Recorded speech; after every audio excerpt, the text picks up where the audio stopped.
परस्य धीमहि यन्नः सत्येन दीपयेत्। माँ प्रभुक चरण रे मोर अनंत कोटि प्रणाम जनाउछि। आजिर सावित्री महायज्ञ रे उपस्थित समस्त अपा भाई को मोर प्रणाम। प्रभु को जन्म मासर आज हेउछि अगस्त 22 तारीख। एबे मु फर्स्ट सावित्री पठन करिया को जाउछि। Canto 1 book 1 page 1 the symbol dawn line 16. As in a dark beginning of all things, a mute, featureless semblance of the unknown, repeating forever the unconscious act, prolonging forever the unseen will cradled the cosmic drowse of ignorant force, whose smooth creative slumber kindles the suns and carries our lives in a somnambulist will. Athwart the vain enormous trance of space, is formless stupor without mind or life, a shadow spinning through a soulless void, threw back once more into unthinking dreams, earth willed, abandoned in the hollow gulfs, forgetful of her spirit and her fate. The impassive skies were neutral, empty still. Then something in the inscrutable darkness stirred a nameless movement, an unthought idea. Insistent, dissatisfied, without an aim, something that wished but know not how to be. Taste the inconscient to wake ignorance. माँ धन्यवाद। आज मोर topic हेउछि Shri Arvind का तीनोटी पागलामी। एबे मोर topic विषय रे मु किछ कहबाक चाहूछि। श्री अरविंद का आध्यात्मिकता थिला एक पागलामी। श्री अरविंद तांकर सहधर्मी मृणालिनी देवी पाखकु एक पत्र माध्यम तीनोटी पागलामी लेखि पठाइथिले। प्रथमटी थिला मोर जेते कार्य दक्षता धन संपत्ति प्रतिभा और कृति सब रही ताहा सब भगवान कर, भगवान एहा मते देइछंती। एथिरु जहा मोर चलिबा पई आवश्यक सेतिकी खर्च करी बाकी सब भगवान को फेरे आई देबी। जदि निजर सुख संभोग पाई किछि व्यवहार करे ताहले सेइडा हब मो पाए चोरी। द्वितीय पागलामी हेला मु अनुभव करिछि जे हिंदू शास्त्र जहा कहिछि ताहा 100% सत। ईश्वर अछंती बोली आम शास्त्र कहूछि। जदि सिए अछंती मु निश्चय तांकु दर्शन करिबी। तांकु पाइबा पाए निश्चय गोटे बाट थिबो। सेहे पथ जेते दुरूह हेले मध्य मु सेही पथरे जिबाकु संकल्पबद्ध। तृतीय पागलामी थिला लोक माने ए देशर पहाड़ प्रांत वन पर्वतर एक अचेतन पिंड बोली भावंती। मो पाई से हेउछंती मां। मु तांकु भक्ति करे पूजा करे मार छाती ऊपर माड़ी बसी असुर जदि रक्तपान करे तेबे एहाकु देखी कौन कौनसी पुत्र कौन चुप होई रही पारिबो?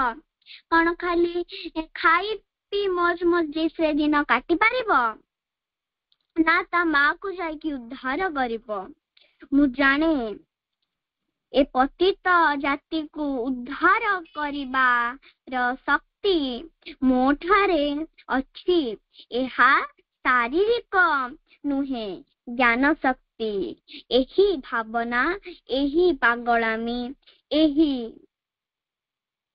संकल्प तांक भितरे संपूर्ण अभिचल ओ सुदृढ़ होइगला। एथिरु जणागला श्री अरविंद ही स्वयं जोगेश्वर दिव्य अवतार। से थिले भगवानकर एक दिव्य यंत्र। एतिकिरे मोर वक्तव्य मु शेष करूछि। एबे मु हमर प्रिय सम्मानीय सरोज बाला अपांकु अनुरोध रखुची से हमकु सावित्री विषय रे किछि कहिबे। तांकर टॉपिक हेउछि सावित्रींक आध्यात्मिक अनुभूति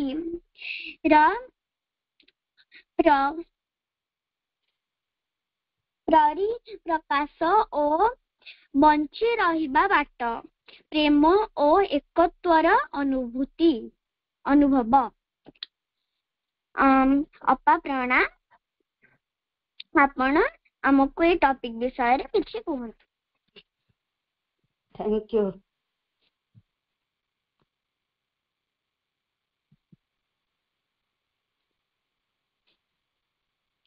श्री अरविंदंकर चरण कमल रे सश्रद्ध विनम्र कृतज्ञता भरा आत्म प्रणाम। सर्वप्रथमे एई कुनी झीटीर 10टी भाषा सावित्री आवृत्ति एवं श्री अरविंदंकर पागलामी विषय जो पागलामी विषय किछि पढ़िले सेतिपई तांको अशेष धन्यवाद। मोर व्यक्तिगत हिसाब रे मोर मन हुए एई प्रथम थर पई बोधुए एई जो महायज्ञ चली सावित्री रो पिलामानंकर संपृक्ति रखिचंती एवं सेतिपई उद्योक्ता भाई भौणी मान को बहुत बहुत कृतज्ञता। एवं मोर मु व्यक्तिगत भाव मन करे जे ये जो सनलिट प्लाटफॉर्म रो मर्यादा और सम्मान पिलामानंक पई बहुत बहुगुणित होईछि। जो आरंभ होउछि प्रथम वातावरणटी एक स्वाभाविक सहज भाव वातावरण सृष्टि होउछि। खूब भल लागुछि।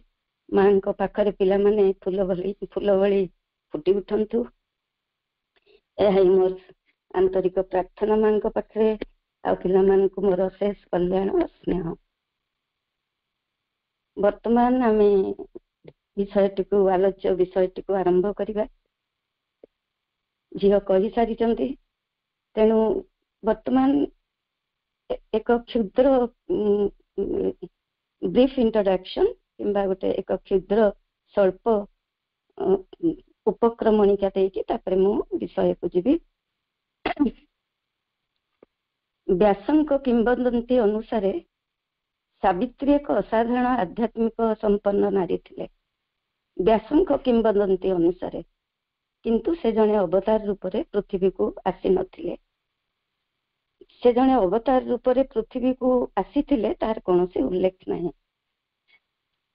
1920 मसीहार मध्य भागरे श्री अरविंद उपलब्धि कले मीरा रिचार्ड बा हमर अति प्रिय माँ वास्तव स्वरूप को यही उपलब्धि ही श्री अरविंद को गभीर भाव में प्रेरित कला। से जानिले जे माँ होचंती परमा दिव्य जननी एक अवतार। तेणु सावित्री काव्यर से पुनर्गठन करथिले। बहु आगरू सावित्री महाकाव्य से आरंभ करथिले, किंतु 1926 मसीहार 1926 मसीह संभवतः एथि वर्तमान सॉरी यह 1922 मसीहार घटना संभवतः एथि वर्तमान सावित्री विशारद माने घोषणा करुचंती विधिवत भाव में सावित्री रचना 1926 मसीह होईची। श्री अरविंद स्पष्ट भाव में देखिपारे श्रीमांकर जीवनर व्रत the mission of mother's life. कौन तांकर मिशन? मिशन होची एक नूतन चेतना को पृथ्वी पृष्ठ को अवतरण कराइबा।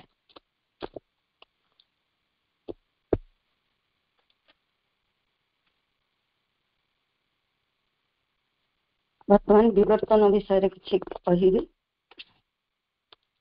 पृथ्वी पृष्ठ रे कार्य करुथुवा विवर्तन धारा रे समय समय रे एक ब्लॉकेज बा इम्पास सृष्टि हुए। विवर्तन आउ आगे पारे नहीं। तेणु अवतार मानकर आगमन घटे एवं सेमाने एही धारा को पुणी आग को नहीं जाती एवं चेतनार एक नूतन दिगंत को उन्मोचन करती। प्रभु श्रीराम का समय रे सात्विक मनर प्रतिष्ठा एवं श्रीकृष्ण समय रे भक्ति और आनंदर बहुविध धारा प्रतिष्ठित होईची एवं सखा अर्जुन को उद्बोधन और साहस देवा अवसर रे समग्र मनीष जाति को 18टी जोगर रहस्य गीता माध्यम रे प्रकाश करिसंती। वर्तमान आमे श्री अरविंदंकर जोग को आसीबा। माँ श्री अरविंद जोग को तो बहु भाव में व्याख्या करिसंती, किंतु जेहेतु आज टॉपिक होची झियो कहले ने, तेणु से अनुसार माँ एभली भाव में व्याख्या करचंती। जड़र एही जोग द योगा ऑफ मैटर सबुठारु बेसी कष्ट साध्य। अन्य जोगरे बाट सबु तैयारी सरी जाइची, तू केउठाकू जीवु, कौन करिवु, एमिति बा सेमिति हेले तू कौन करिवु सबु जानी थाउ, किंतु एही जड़र जोग पई किछि भी पूर्वरु करा जाई नाही, केबे भी नुहे। तेणु प्रति मुहूर्त रे सबु किछि आविष्कार करिबाकू पड़े। अतएव जड़र रूपांतर पृथ्वी पृष्ठ रे दिव्य जीवनर प्रतिष्ठा यह एक असंभव कार्य मने होइथिले मध्य ताकू संभव करैछंती महाप्रभु। कार्यर विशालता दृष्टि दुई अवतारंकर आवश्यकता पड़ी। सावित्री महाकाव्यर महानायिका द सुप्रीम हिरोइन सावित्री वस्तुतः दिव्य जीवन को पृथ्वी पक्षरे स्थापित कले। अति सत्यवान मृत्यु उपरे विजय लाभ माध्यम अश्वपतिंकर दीर्घ 18 वर्षर घनघोर कठोर तपस्यार फलस्वरूप सावित्रींकर जन्म एवं एही जन्मर घड़ीटी को महाकवि एही भली भाव में वर्णना करुछन्ति। केवल दुई धाड़ी रे वर्णना करदेबे। A lamp was lit, a sacred image made, a mediating ray had touched the earth, bridging the gulf between man's mind and God's. Its brightness linked our brightness to the unknown. तार ओडियाटी निमेय चरण महापात्र जे कि अत्यंत प्रसिद्ध कवि सुकवि तांकरी कविता माध्यम रे प्रकाश करुचे। दीप्त हेला दीपटीए हेला विरचित पवित्र प्रतिमा एक स्पर्श कला धरा संयोगकारिणी एक रश्मि रेखा आसी स्पर्श कला धरा संयोगकारिणी एक रश्मि रेखा आसी सेतु सम नर मन ପୁଣି ଦିବ୍ୟ ମନ ବ୍ୟବଧାନ ପରେ ଯୋଡ଼ି ଦେଲା ଜ୍ୟୋତି ଦେଲା ତାର ଯୋଡ଼ି ଅଜ୍ଞାନ ତତ୍ଵର ସାଙ୍ଗେ ଆମ ନଶ୍ୱରତା। ଦୀପ୍ତ ହେଲା ଦୀପଟିଏ ହେଲା ବିରଚିତ ପବିତ୍ର ପ୍ରତିମା ଏକ ସ୍ପର୍ଶ କଲା ଧରା ସଂଯୋଗକାରିଣୀ ଏକ ରଶ୍ମି ରେଖା ଆସି ସେତୁ ସମ ନର ମନ ପୁଣି ଦିବ୍ୟ ମନ ବ୍ୟବଧାନ ପରେ ଜ୍ୟୋତି ଦେଲା ତାର ଯୋଡ଼ି ଅଜ୍ଞାନ ତତ୍ଵର ସାଙ୍ଗେ ଆମ ନଶ୍ୱରତା। ବର୍ତ୍ତମାନ ଆମେ ଆମର ଆଲୋଚ୍ୟ ବିଷୟକୁ ଯିବା। ଆଲୋଚ୍ୟ ବିଷୟଟି ଏହିପରି, ଆମକୁ ବର୍ତ୍ତମାନ ବାସ୍ତବରେ କହିବାକୁ ଗଲେ ଆମେ ସାବିତ୍ରୀର ଉପସଂହାରକୁ ଆସିଛୁ, ଏପିଲଗକୁ, ଦ ରିଟର୍ନ ଟୁ ଅର୍ଥ, ପୃଥିବୀ ପୃଷ୍ଠକୁ ପ୍ରତ୍ୟାବର୍ତ୍ତନ। ସେଇ ଜାଗାରେ ହିଁ ଆମର ଆଜିର ଇଏଟି ରହିଛି, ସାରମର୍ମଟି ରହିଛି।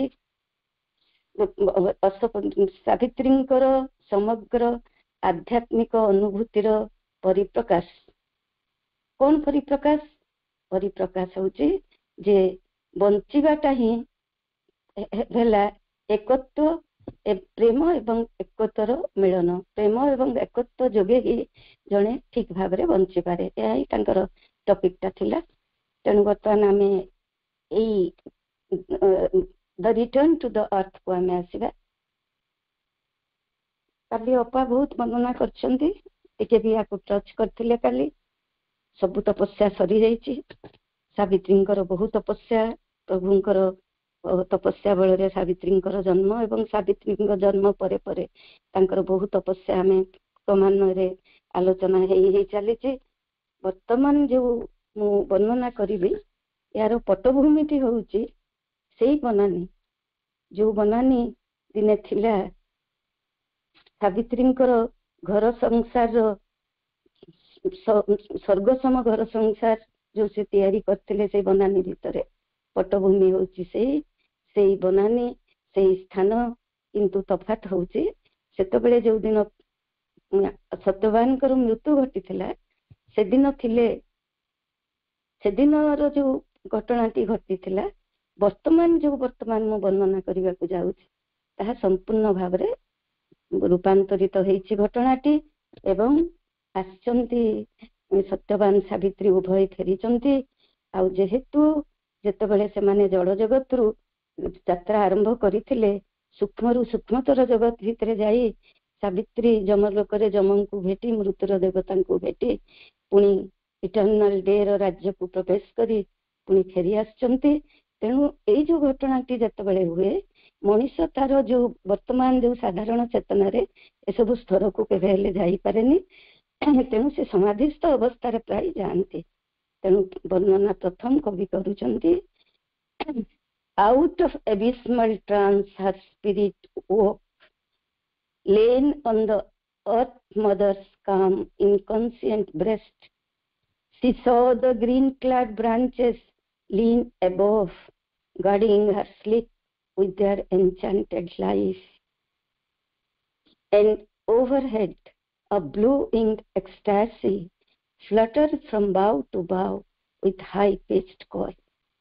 ଦେଖନ୍ତୁ, ବର୍ଣ୍ଣନାର ଆମେ ତ ବିଷୟବସ୍ତୁକୁ ଯାଉଛେ। ବର୍ଣ୍ଣନାର ଶୈଳୀ ହେଲା, ଯେତେବେଳେ ସାବିତ୍ରୀଙ୍କର ସମାଧିରୁ, ଏବିସ୍ମାଲ ଟ୍ରାନ୍ସରୁ ସେ ଯେତେବେଳେ ଆସୁଛନ୍ତି, ଧୀରେ ଧୀରେ ତାଙ୍କର ସଂଜ୍ଞା ଫେରି ଆସୁଛି। ପ୍ରଥମ ବର୍ଣ୍ଣନାଟି କବି କଣ କରୁଛନ୍ତି, ପ୍ରକୃତିର ସୌନ୍ଦର୍ଯ୍ୟର ବର୍ଣ୍ଣନା ଦେଉଛନ୍ତି ଏବଂ ପ୍ରକୃତି କିପରି ତାଙ୍କୁ ଅଭ୍ୟର୍ଥନା କରୁଛି, ତାଙ୍କୁ ୱେଲକମ କରୁଛି, ତାଙ୍କୁ ସ୍ୱାଗତ କରୁଛି, ତାର ତ ବହୁତ ବର୍ଣ୍ଣନା ଆଗକୁ ରହିଛି। ମୁଁ କେବଳ ଅଳ୍ପ ଟିକେ ବର୍ଣ୍ଣନା କରିକି ପୁଣି ବିଷୟବସ୍ତୁକୁ ଯିବି। ତାର ଓଡ଼ିଆଟି ପଢୁଛି।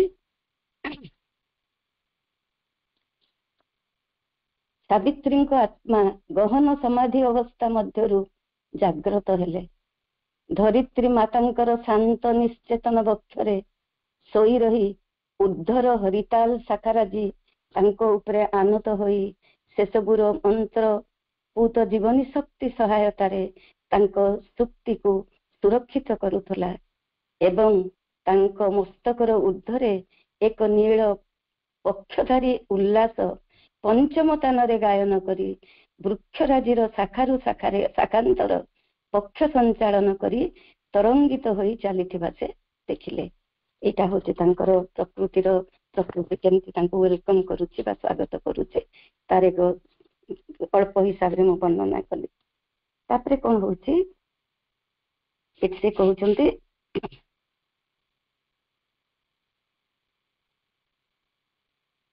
and all her life was conscious of his life and all her being rejoiced enfolding his वर्तमान सावित्री सत्यवान तांको पाखरे संज्ञाहीन हिसाब रे पडिचंती तांकर चेता फेरिनी एवं सावित्री तांको दृष्टिपात करूचंती अति मुग्ध दृष्टि रे स्वामी को अनुचंती एवं तांको मन भितरे ए भावांतर आसुची कोन भावांतर आसची all her life was conscious of his life केवल वर्तमान नुहे समग्र जीवन से सावित्री सत्यवान कर जीवन प्रति सज्ञान थिले and all her being rejoice enfolding his कोଳରେ ତାଙ୍କୁ ଧରିଛନ୍ତି ତେଣୁ ଯେତେବେଳେ ସେ ଦେଖୁଛନ୍ତି ଏବଂ ତାଙ୍କର ସମସ୍ତ ଯୋଉ ସତ୍ତା खूब आनंद उल्लसित होउची तांको जेहेतु से कोଳରେ तांको बाहु वेष्टनी भितर धरी रखिछंती the immense remoteness of her trance has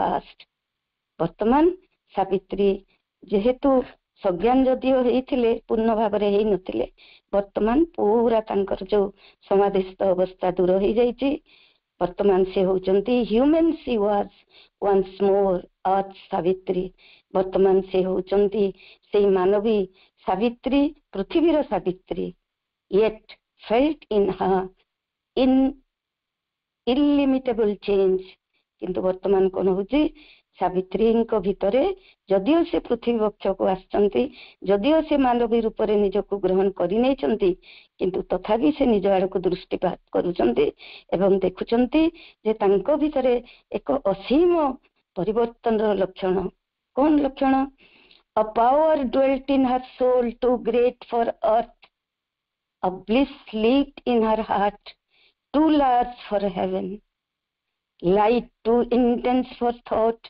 and love too boundless for earth's emotions lit her skies of mind and spread through her deep and happy seas of soul वर्तमान में ट्रांसलेशन की पढ़िबा सावित्री पुणी थरे मानुषी अवस्था को प्रत्यावर्तन करी पृथ्वीर होई गले तथापि से आपना मध्यरे असीम परिवर्तन अनुभव कले पृथ्वी पक्षे अतीव गरियानेक शक्ति तांको अंतरात्मांक मध्यरे निवास कला एवं स्वर्ग पक्षे अति गरियान एक आनंद तांकर हृदयर अभ्यंतर रे प्रतिष्ठित हइला चिंता पक्षे अत्यंत दुरूह एक महाज्योति एवं पार्थिव हृदय आवेग पक्षे एक अत्यंत असीम प्रेम तांको मानस आकाश को प्रज्वलित करी तांको गभीर तथा सुखमय आत्मांकर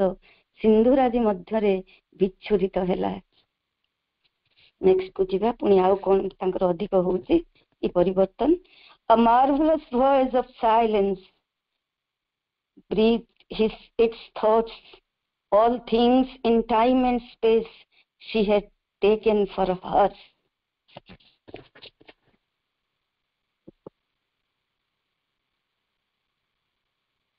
In her they moved, by her they lived and were. The whole wide world clung to her for delight, created for her rapt embrace of love. In her they moved, by her they lived and were. The whole wide world clung to her for delight, created for her rapt embrace of love. The incarnation of love तेणु तार ओडिया टिप्पणी देखिवा जगतर सकल मंगलमयता तांक दिव्य उदासीन चित्त निकट को आकर्षित होई आसिला नीरवतार एक अपरूप कंठ तांक मानस चिंता राजी को प्रकटित कला देश काल मध्य थिबा सबु किछि को से आपणार करिनेले से सबु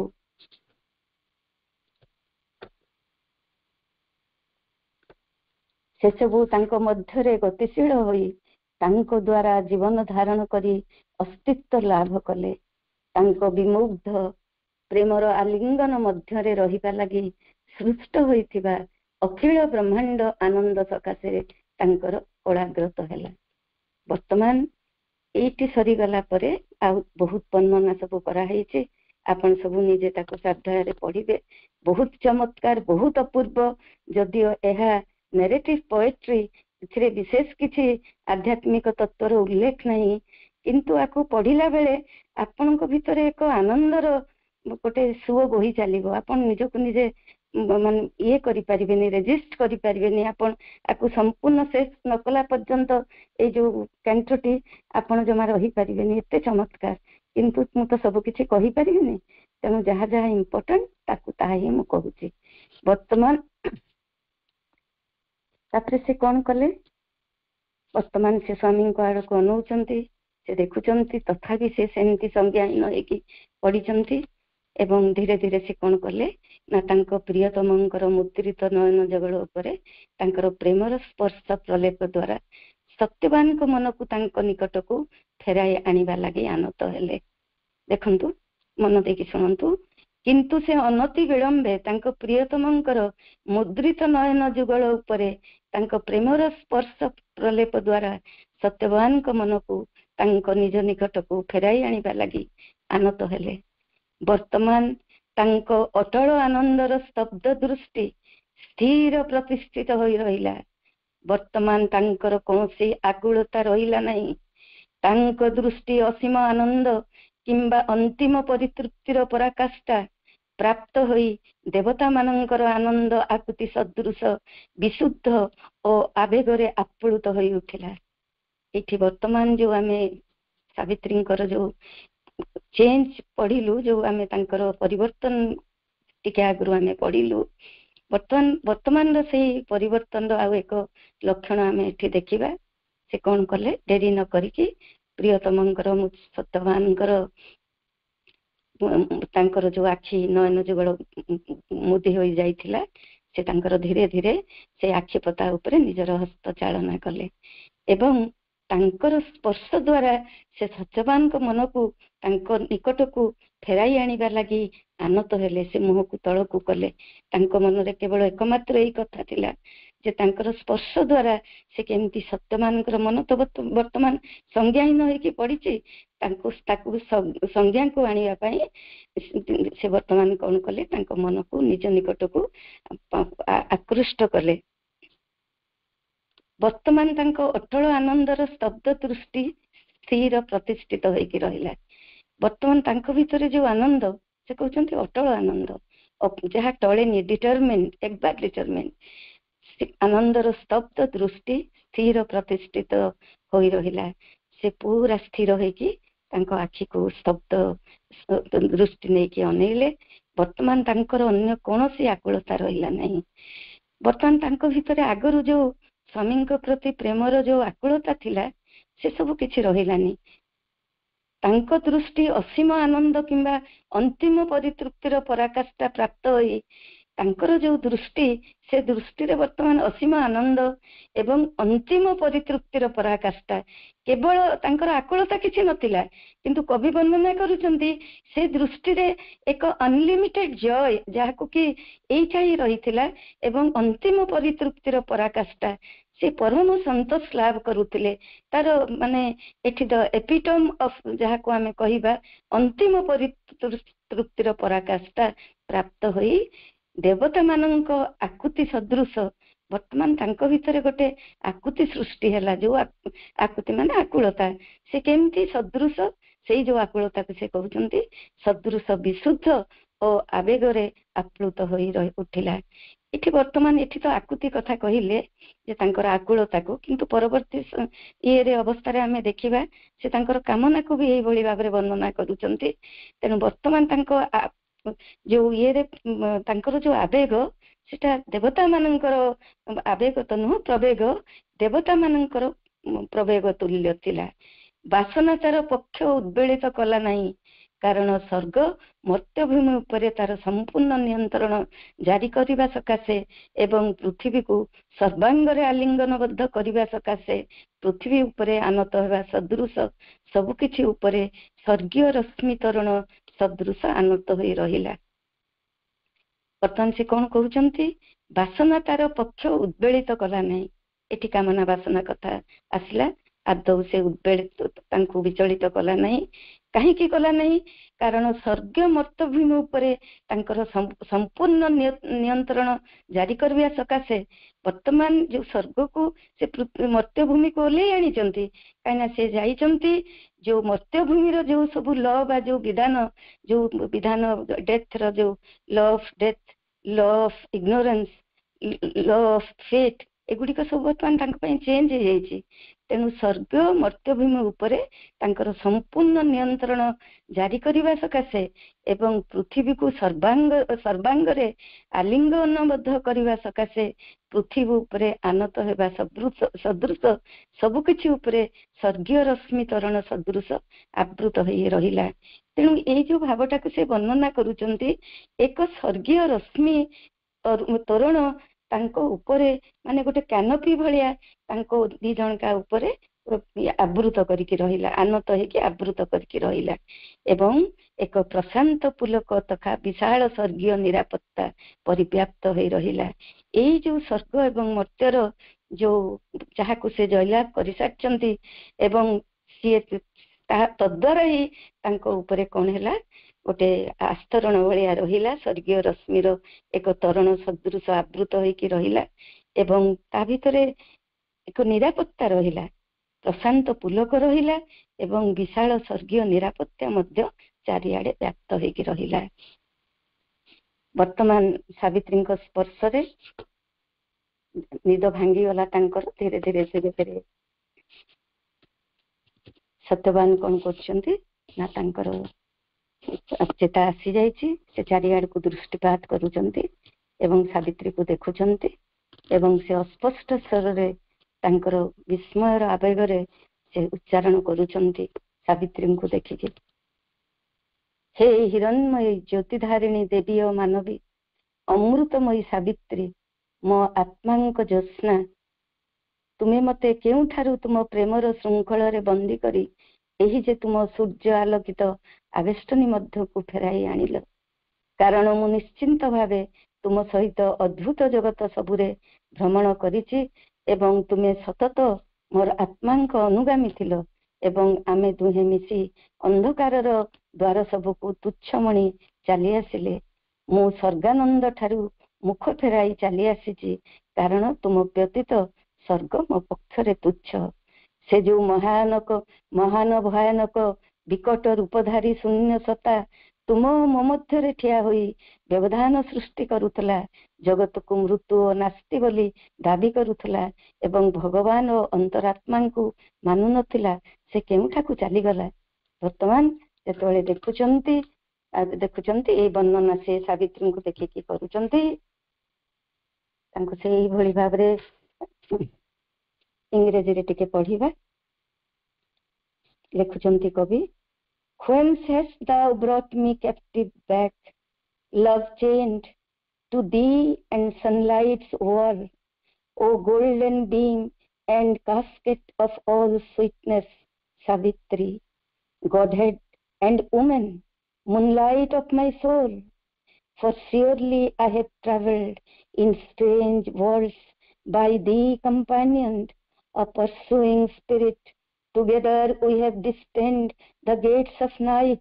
I have turned away from the celestial's joy and heaven's insufficient without thee.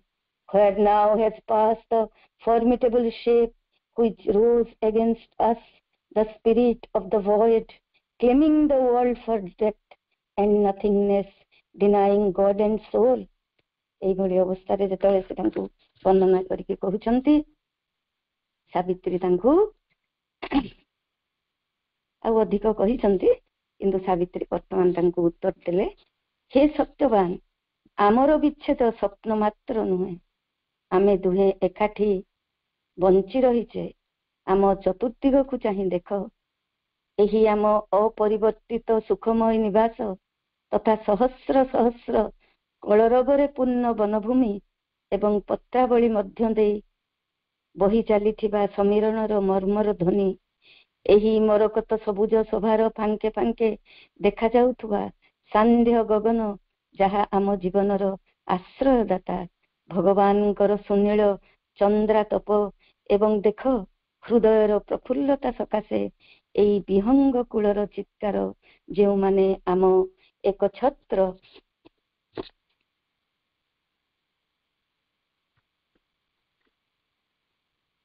ରାଜତ୍ୱର ପକ୍ଷଧାରୀ କବି ଏବଂ ଆମ ଏହି ପୃଥିବୀର ସାଙ୍ଗସାଥୀ, ଯେଉଁଠାରେ ଆମେ ରୁହେ ରାଜା ଓ ରାଣୀ।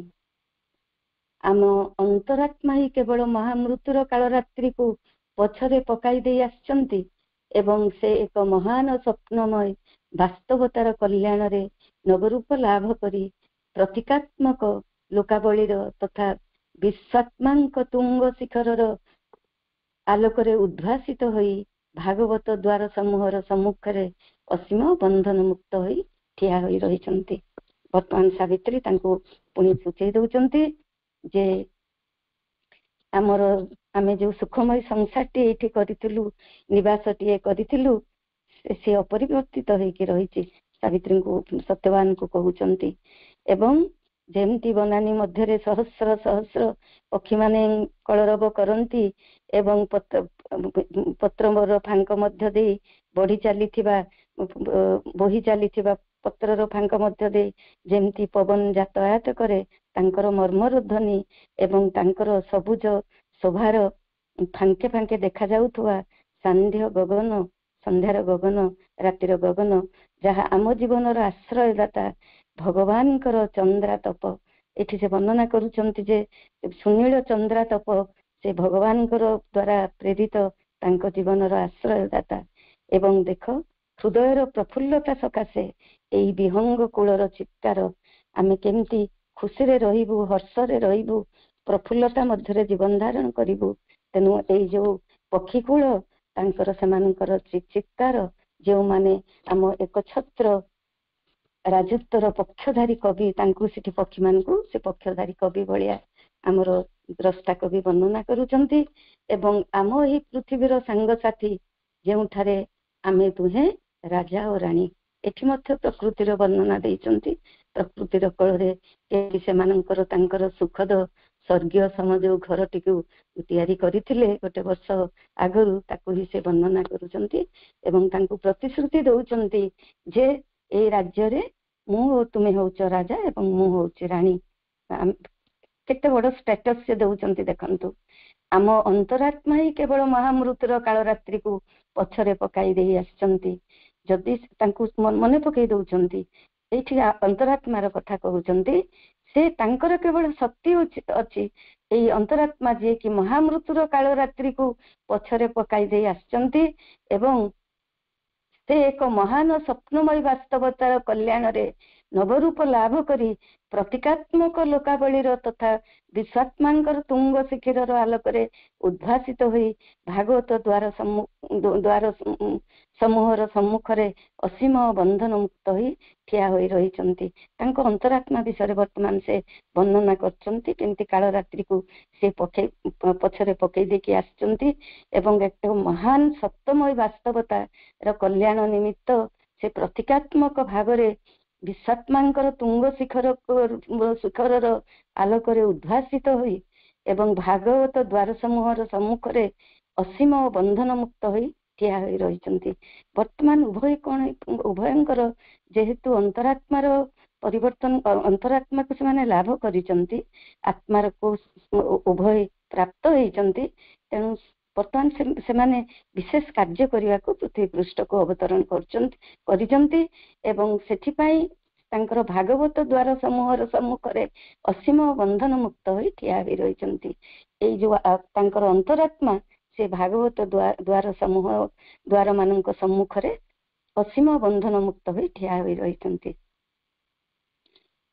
ପୁଣି ଥରେ ସବୁ ଶୁଣିବା ପରେ ପୁଣି ସତ୍ୟବାନଙ୍କ ମନରେ ପୁଣି ଆଉ ଭାବାନ୍ତର ହେଇଛି, ନୂତନ ବିସ୍ମୟ ସୃଷ୍ଟି ହେଇଛି ଏବଂ ଚକ୍ଷୁରେ ତାଙ୍କର ନୂତନ ନୈବେଦ୍ୟର ଶିଖା ପ୍ରକାଶ ପାଇଛି ଏବଂ ସେ ପୁଣି ଥରେ ମୁଖର ହୋଇ କହୁଛନ୍ତି, ହେ ସାବିତ୍ରୀ, ତୁମ ଭିତରେ ଏ କି ମହାନ ରୂପାନ୍ତର ଘଟିଛି।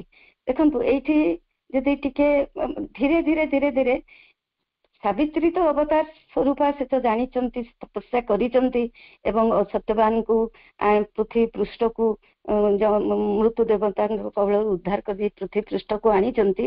କିନ୍ତୁ ଯୋଉ ବର୍ଣ୍ଣନା ବର୍ତ୍ତମାନ ଚାଲୁଛି, ବର୍ତ୍ତମାନ ଯୋଉ ପ୍ରଥମ ବର୍ଣ୍ଣନା ସେ ସାବିତ୍ରୀଙ୍କୁ କଲେ, ସାବିତ୍ରୀଙ୍କ ବିଷୟରେ କହିଲେ ଏବଂ ସାବିତ୍ରୀ ତାର ପ୍ରତି ଉତ୍ତର ଦେଲେ, ବର୍ତ୍ତମାନ ପୁଣି ଆଉ ଗୋଟେ ନୂତନ ବିସ୍ମୟ ତାଙ୍କ ଭିତରେ ସତ୍ୟବାନଙ୍କ ଭିତରେ ପୁଣି ପ୍ରକାଶ ହଉଛି। ଏଥିରୁ ଆମେ ବୁଝିବା ଯେ ଧୀରେ ଧୀରେ ଧୀରେ ଧୀରେ ସତ୍ୟବାନଙ୍କର ଯୋଉ ଦିବ୍ୟ ଚେତନା ଧୀରେ ଧୀରେ ଧୀରେ ଧୀରେ ତାର ଉନ୍ମେଷ ହବାକୁ ଲାଗୁଛି। ହଠାତ୍ କିନା କିଛି ଉନ୍ମେଷ ହେଇନି। ପ୍ରଥମ ଯେତେବେଳେ ତାର ଉନ୍ମେଷ ହେଇଛି ସେତେବେଳେ ସେ ଏଇ ଟିକେ ବର୍ଣ୍ଣନା କରୁଛନ୍ତି, କିନ୍ତୁ ବର୍ତ୍ତମାନ ପୁଣି ସେ କହୁଛନ୍ତି, ହେ ସାବିତ୍ରୀ, ତୁମ ଭିତରେ ଏକି ମହାନ ରୂପାନ୍ତର ଘଟିଛି। ତୁମେ ଚିରକାଳ ଦୀପ୍ତିମୟୀ ଶୁଚିଶୁଭ୍ରା ଦେବୀ ଥିଲ, ତଥାପି ତୁମ ପୃଥିବୀ ଦତ୍ତ ମାଧୁର୍ଯ୍ୟମୟ ମାନୁଷୀ ଅଙ୍ଗାବଳୀ ମତେ ଅଧିକ ପ୍ରିୟତର ତଥା ଅଧିକ ଦିବ୍ୟତର ଭାବେ ଦେଖାଯାଉଛି। ତେଣୁ ସେ ଏଟାକୁ ବୁଝେଇକି କହୁଛନ୍ତି, ତୁମେ ମୋର ପୂଜା ଆରାଧନାର ଇଷ୍ଟ ଦେବୀ, ମୋର ବାସନା ତୁମ ପୂଜାର ନୈବେଦ୍ୟ ହେବା ଲାଗି ଆନତ ଏବଂ ମୋର ଦୁଃସାହସ ତୁମ ଦେହ ଆତ୍ମାକୁ ଜୀବନର ସାମ୍ରାଜ୍ୟ, ପୁଲକର ଲୀଳାକ୍ଷେତ୍ର, ପ୍ରେମର ମଧୁର ସମ୍ପର୍କ, ମୋ ଆତ୍ମ ମନ୍ଦିରରେ ଏକ ନୀରବ ବିଗ୍ରହ ତଥା ଆକାଂକ୍ଷିତ ଦେବୀ ଏବଂ ଏକ ହିରଣ୍ମୟୀ ବଧୂ ହିସାବରେ ଦାବି କରି ଆଲିଙ୍ଗନବଦ୍ଧ କରିଛି। ଦେଖନ୍ତୁ କେମିତି ବର୍ଣ୍ଣନା ସେ କରୁଛନ୍ତି। ଏଠି ସେ ପୁରା ବର୍ଣ୍ଣନା କରୁଛନ୍ତି ଯେ ତୁମେ ମୋର ପୂଜ୍ୟ ଆରାଧନାର ଇଷ୍ଟ ଦେବୀ, ମୋର ବାସନା ତୁମ ପୂଜାର ନୈବେଦ୍ୟ ଦେବା ଲାଗି ଆନତ ଏବଂ ମୋର ଦୁଃସାହସ ତୁମ ଦେହ ଆତ୍ମାକୁ ଜୀବନର ସାମ୍ରାଜ୍ୟ, ପୁଲକର ଲୀଳାକ୍ଷେତ୍ର, ପ୍ରେମର ମଧୁର ସମ୍ପର୍କ, ମୋ ଆତ୍ମ ମନ୍ଦିରର ଏକକ ନୀରବ ବିଗ୍ରହ ତଥା ଆକାଂକ୍ଷିତ ଦେବୀ ଏବଂ ଏକ ହିରଣ୍ମୟୀ ବଧୂ ହିସାବରେ ଦାବି କରି ଆଲିଙ୍ଗନବଦ୍ଧ କରିଛି।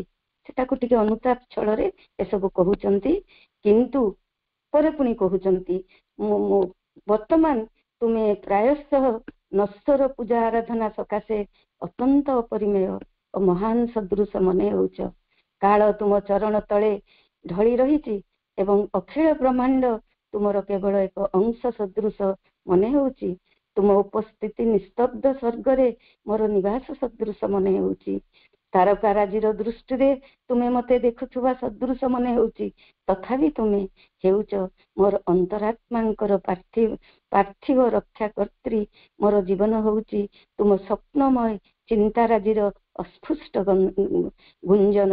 ମୋର ସକଳ ପ୍ରଭାତ ହେଉଛି ତୁମ ଚେତନା ରୂପୀ ପକ୍ଷର ଆଲୋକ ଦୀପ୍ତି ଏବଂ ମୋର ଦିବସ ରାତ୍ରି ହେଉଛି ତୁମ ସୌନ୍ଦର୍ଯ୍ୟର ଅଙ୍ଗ।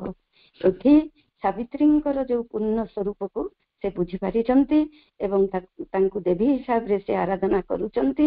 ଏବଂ ଏଇଠି କହିବାକୁ ପଡିବ ଯେ ସମ୍ପୂର୍ଣ୍ଣ ଭାବରେ ସତ୍ୟବାନ ସାବିତ୍ରୀଙ୍କ ପ୍ରତି ସମର୍ପିତ। ଗୋଟିଏ ଭାଷାରେ କହିଲେ, ତେଣୁ ଏହା ହିଁ ଉଚିତ ହବ।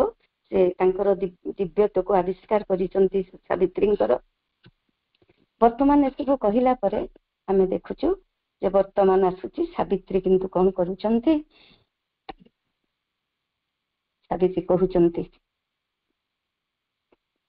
ଯେତେବେଳେ କହୁଛନ୍ତି, ଏଇଠି ଗୋଟେ କଥା, ଯେତେବେଳେ ସତ୍ୟବାନ କହୁଛନ୍ତି, ବର୍ତ୍ତମାନ ତୁମରି ଆଶ୍ରୟରେ ମୋ ଜୀବନକୁ ଏକ ଆନନ୍ଦ ସଙ୍ଗୀତରେ ପରିଣତ କର ଏବଂ ତୁମ ଦ୍ୱାରା ମୋର ମୌନ ସତ୍ତାକୁ ବୃହତ୍ତର ତଥା ଗଭୀରତର କର।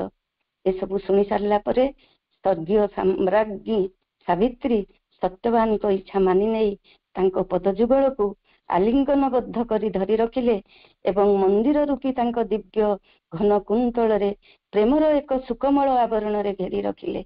ଇଂରେଜୀରେ ତାର ବହୁତ ସୁନ୍ଦର ବର୍ଣ୍ଣନା ରହିଛି। ଟାଇମ ମୁଁ ବୋଧେ କରିପାରିବିନି, ତେଣୁ ଆଉ ଇଂରେଜୀ ଲେଖାକୁ ଯାଉନି। ତାକୁ ବର୍ତ୍ତମାନ ଯେତେବେଳେ ଏକଥା କହୁଛନ୍ତି, ସାବିତ୍ରୀ ବର୍ତ୍ତମାନ ଉତ୍ତର ଦଉଛନ୍ତି, ମୃଦୁଳ କଣ୍ଠରେ ଉତ୍ତର ଦଉଛନ୍ତି। ସବୁ ବର୍ତ୍ତମାନ ପରିବର୍ତ୍ତିତ, ତଥାପି ସବୁ କିଛି ପୂର୍ବ ପରି ହୋଇ ରହିଛି। ଦେଖ, ଆମ ସମ୍ମୁଖରେ ଆମେ ଭଗବାନଙ୍କର ମୁଖ ଦର୍ଶନ ଲାଭ କରିଛୁ ଏବଂ ଆମ ଜୀବନ ଦିବ୍ୟ ସ୍ପର୍ଶରେ ଉନ୍ମିଳିତ ହୋଇଛି।